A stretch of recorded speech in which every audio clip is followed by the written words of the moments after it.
नमस्कार दोस्तों, स्वागत है आपका हमारे online YouTube channel SRM educate पर।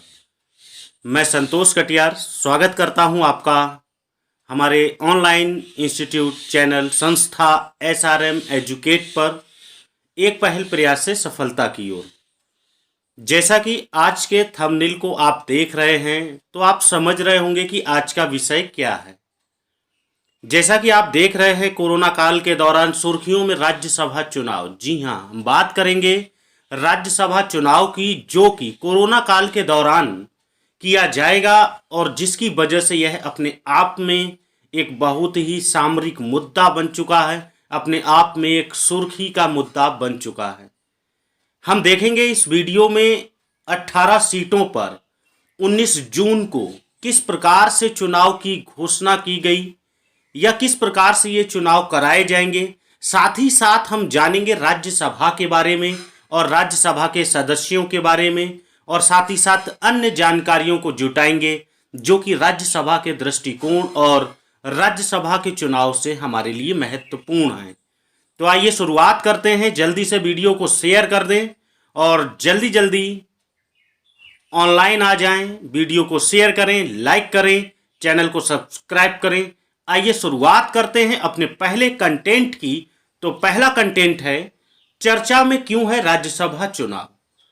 अगर बात की जाए तो कोविड-19 के बीच चुनाव आयोग ने राज्यसभा के चुनाव की घोषणा की है।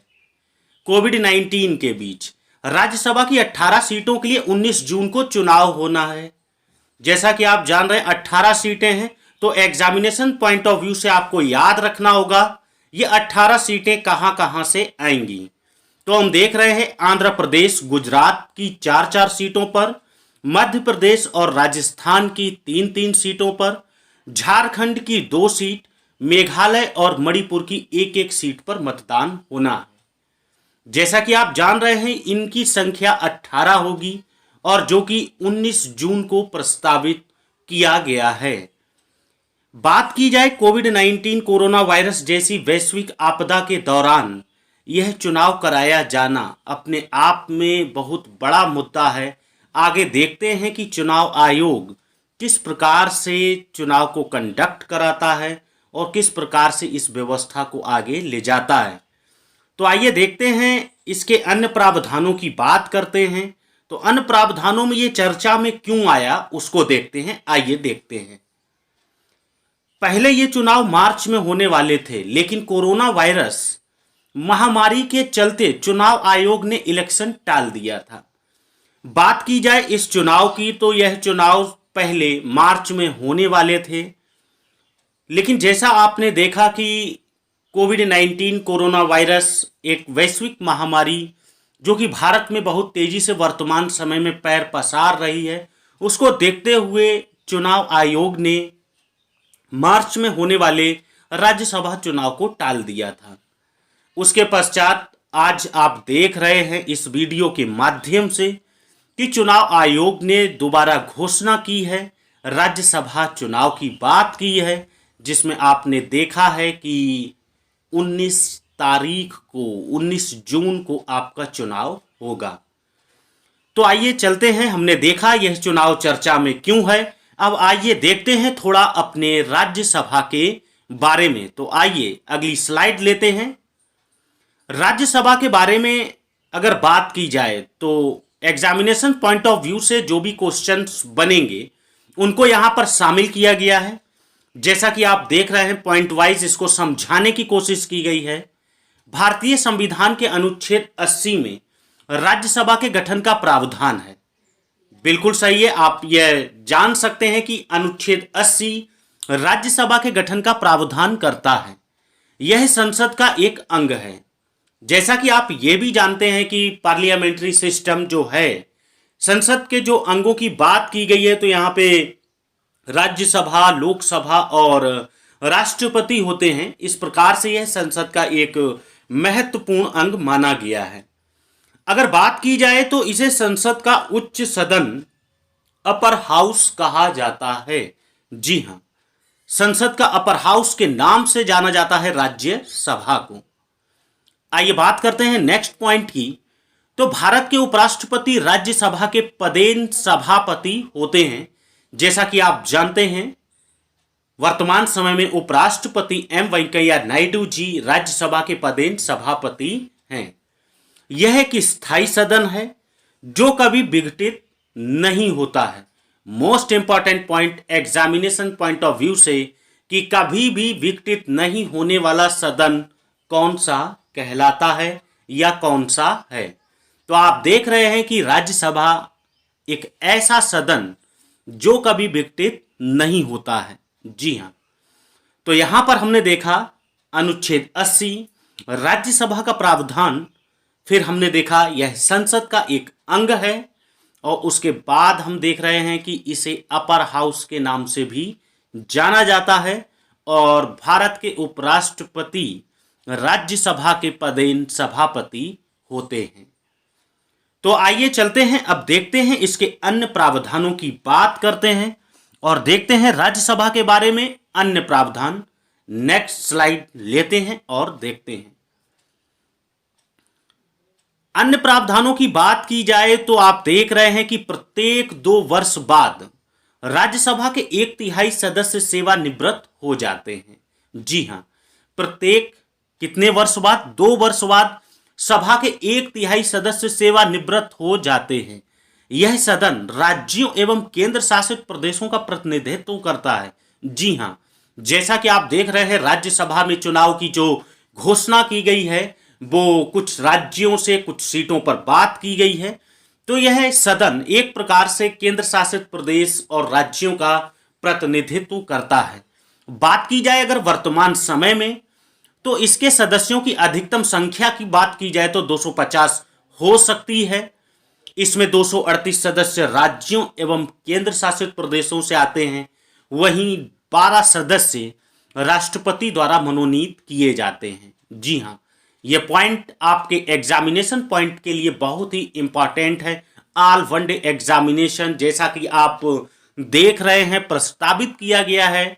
ब्लॉक एजुकेशन ऑफिसर और जेल वार्डन सीटेट की परीक्षा की तिथि निर्धारित की गई है, संभावित की गई है। इसी को देखते हुए यह एक सामरिक विषय का मुद्दा बहुत ही इंपॉर्टेंट आपके एग्जामिनेशन में साबित होगा।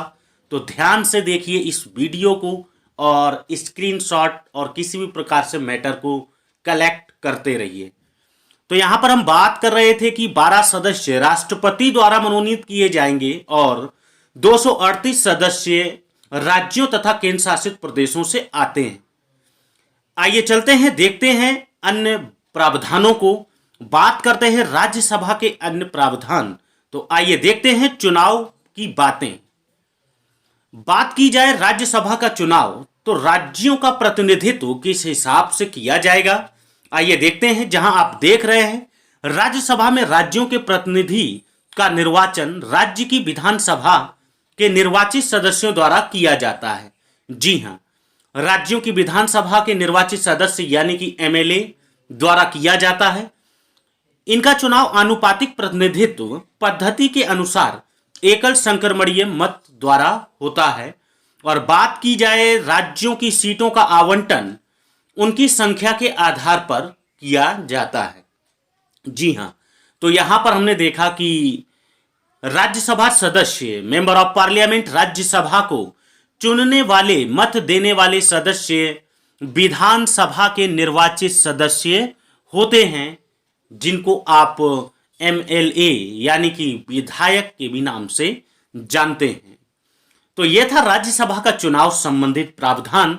आइए देखते हैं इसके अन्य प्रावधानों में क्या बात की गई है, देखते हैं नेक्स्ट स्लाइड के माध्यम से।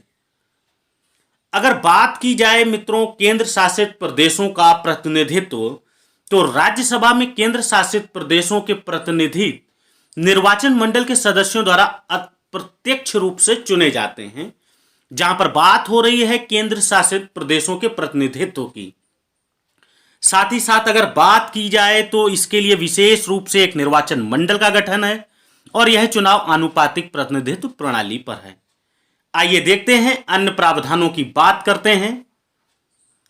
राज्यसभा के चुनाव में अगर बात की जाए मनोनीत सदस्य की, तो जैसा कि आप जानते हैं, अभी आपने देखा कि राष्ट्रपति महोदय द्वारा 12 सदस्यों को राज्यसभा में मनोनीत किया जाता है या राष्ट्रपति महोदय करते हैं। अगर बात की जाए इनके व्यवहारिक अनुभव की, तो यहां पर बताया गया है कुछ व्यवहारिक अनुभव जिन क्षेत्रों से राज्यसभा के प्रतिनिधि आते हैं, ये मनोनीत सदस्य चुने जाते हैं।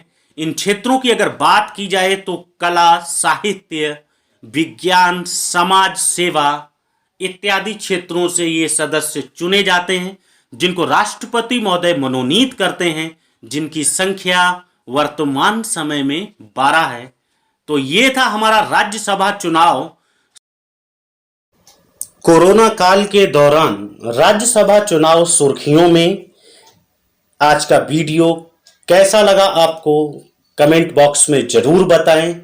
साथ ही साथ आपके लिए मैं ये भी बता दूं कि परीक्षा के दृष्टिकोण से आज के वीडियो में आपके पास बहुत से सिलेक्टिव पॉइंट्स हैं, जहां पर आपको याद रखना है राज्यों का नाम, आपको याद रखना है उन राज्यों से सीटों की संख्या, और साथ ही साथ आपको याद रखना है राज्यसभा का व्यवहारिक ज्ञान। तो जल्दी से कमेंट करके बताइए कैसा लगा आपको ये वीडियो। अच्छा लगा है तो शेयर करना, लाइक करना ना भूलें, और नए स्टूडेंट हमारे चैनल को सब्सक्राइब करें, जिससे कि हमारे चैनल द्वारा दी जा रही नोटिफिकेशन आप तक पहुंच सके। मैं संतोष कटियार मिलता हूं एक नए वीडियो, एक नए अध्याय के साथ। जब तक के लिए नमस्कार, जय हिंद, जय श्री राधे कृष्णा।